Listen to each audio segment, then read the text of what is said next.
Isn't this green screen thing fun? Because you look at this shirt and I've got green flowers on it and you can see the background through me.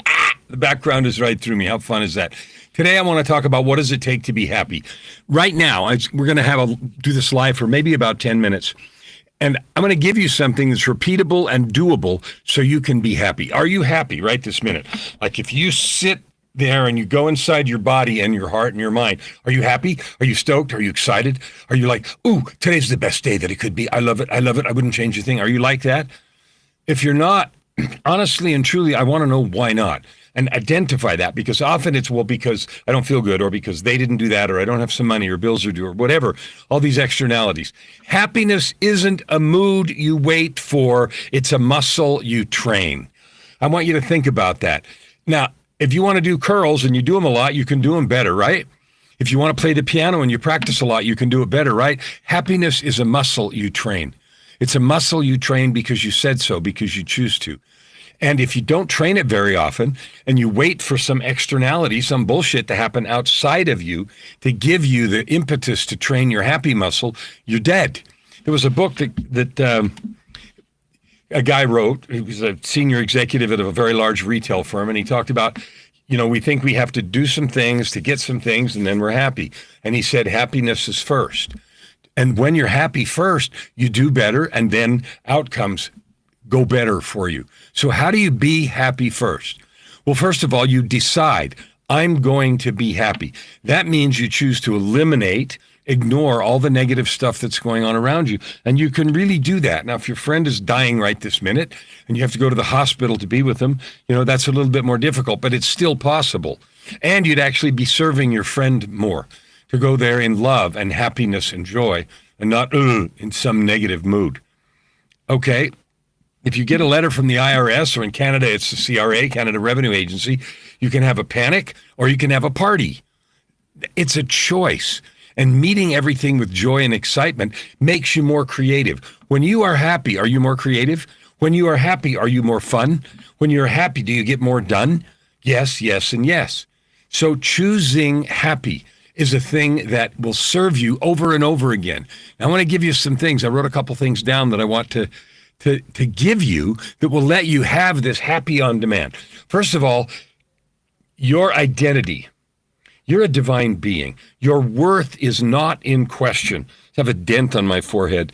I bashed my head on something last night, and so somebody asked me already, what did you do to your head? So I'll just answer it now. I got a little hole there, or a little blood spot there underneath. Put a little Band-Aid on it early this morning. Happiness starts when your worth is settled. If you knew to the core of every cell in your body that you were precious to the Creator, to people around you, and especially to yourself, if you felt that preciousness in yourself, you can't help but smile and be happy. You can't be sad and feel your own precious nature. You just can't do it. When your worth is settled, you are not a to-do list. Your worth doesn't depend on outcomes. I'm only okay if that. I was raised that way, and I lived my whole decades of my life believing that my value was tied to my output, what I did, if I did it right. That's a disease. It's not true, and it creates more misery than we can even count. The second thing is happiness rises up in us when our actions match our values. Now, maybe you don't even know what the hell you value. Can you list? I value truth. I value integrity. I value authenticity, transparency. I just had a conversation earlier today with a dude. I'm not going to say his name because it doesn't matter, but it was easy to have a conversation because the conversation was transparent, it was clear, and everybody knew everybody was telling the truth and coming from honesty and integrity. And when this individual values that, and so do I at the highest level. I am my word. I speak only truth. I do what I say. I am who I seem. There's never a moment where someone could catch me and they're like, ooh. And I'm not pretending to be perfect. So when we make mistakes, we get up, fess up, clean it up, and recommit yesterminute. Or not. But then you're carrying the weight of that around, and forgiveness is the antidote for that. So happiness rises up when your actions match your values. So if you're not happy, at any given moment, ask, is my thinking matching what I claim to be true? Is my language toward myself and others matching what I claim to be true? So if I claim you're a divine being and that you're, perfect and beautiful, even if you're working on things like I am, and I speak to you or about you in any way other than that, that creates unhappiness. There's a conflict. Okay, it creates negativity. And that negativity is real. It doesn't just disappear. It only goes away when we choose to align our values and actions. So that means, I'm sorry, whether I say it to myself or I say it to someone else. I love Ho'oponopono. Ho'oponopono, the Hawaiian thing, right? I'm sorry. Please forgive you. Please forgive me. I love you. I'm grateful. And I say that and mean it even if they're mad at me. I'm sorry, please forgive me. Or I'm mad at them because of something they did. I'm sorry, please forgive me. And it used to be really hard for me to imagine that, but it isn't anymore. And you know why? Because I am truly sorry that I have participated in any way, in the smallest way, to add negative vibes to the world. Love is the answer. It is the power. It is the buildup. It is everything. And how it looks isn't doormat or any of that crap. So the third thing is energy. Energy. Your identity, your alignment, and your energy. Your identity as a divine being. Your alignment, are your values lined up with your actions and words? And the third is your energy. I call it a TAL beam. Time, attention, and love.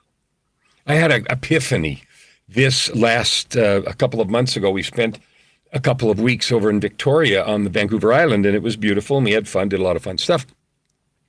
And I was busy editing some books for some of my fabulous, wonderful clients that did the book challenge with me. And if you want to write your book and turn your most valuable asset into cash and make a difference in the world, go right this minute. Don't delay. DreamBuildWriteIt.com. DreamBuildWriteIt.com. 29th of September, in about 4 weeks. We're doing a cool, 3 weeks, I guess. We're doing a cool thing that'll change your life forever, I promise. Anyway, so I was editing some of those books, and, I get up early, just sometimes 3 or 4 in the morning, and Joy doesn't. She gets up at 8 or 7 or 8 or 9 or whenever, right? Because we just do that different, and I love her dearly for it. It's fun watching her sleep. What a precious thing. She's an angel. You know that? She walks on flipping water every time. She floats into a room, and she's a holy being. Anyway, I say that all the time. You probably think I'm nuts, but I believe it. So anyway, I was doing that, and she was saying, well, why don't you relax more? And I said, well, I'm just really happy creating value for these people, editing their books and enjoying reading them and getting coached by their wisdom and insight. And I told her that. And then I sat and thought, she said something. She said, when we're driving around and we're seeing these beautiful things, those are memorable moments for me. And she wasn't saying it in any way except just as information. And I had said it was really memorable and valuable for me to be helping these people with books. And so she said, those are memorable moments for me. And what I got out of that, I sat and thought about that. I think it was the next morning. And I thought, wow, I am that I create memorable moments with you, Joy, the love of my life, the love of eternity, the love of infinity, the angel who saved my soul. I am that I create those memorable moments with you. And so from that moment on, I have said to myself every single morning, what memorable moment can I create with her, for her today? With all the sincerity of my heart. And it's made a difference. It's changed some things. And I dare you, ask that.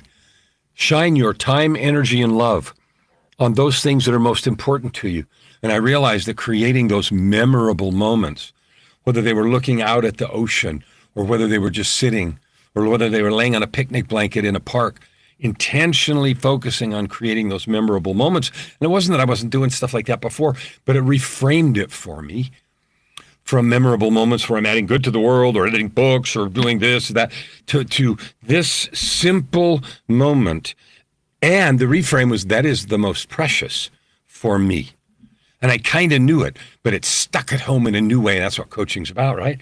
So that set of events drilled it into me.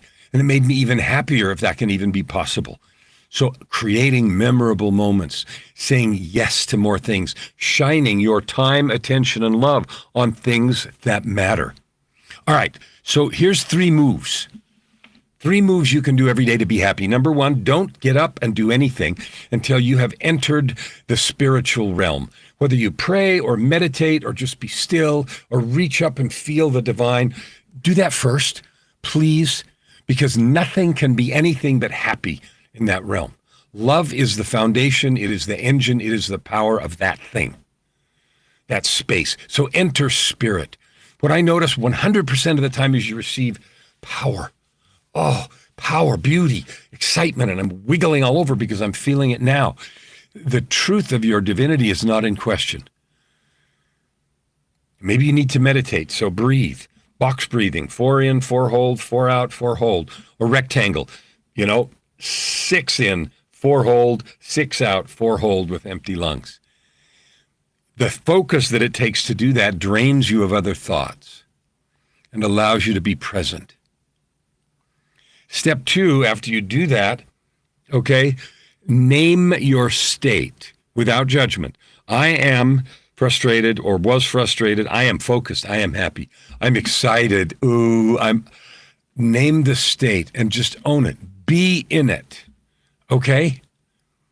Now, no judgment, but from that state, you're in spirit, right? You did the things to enter spirit, so name it. I am elevated. I am excited. I am creative. I am focused.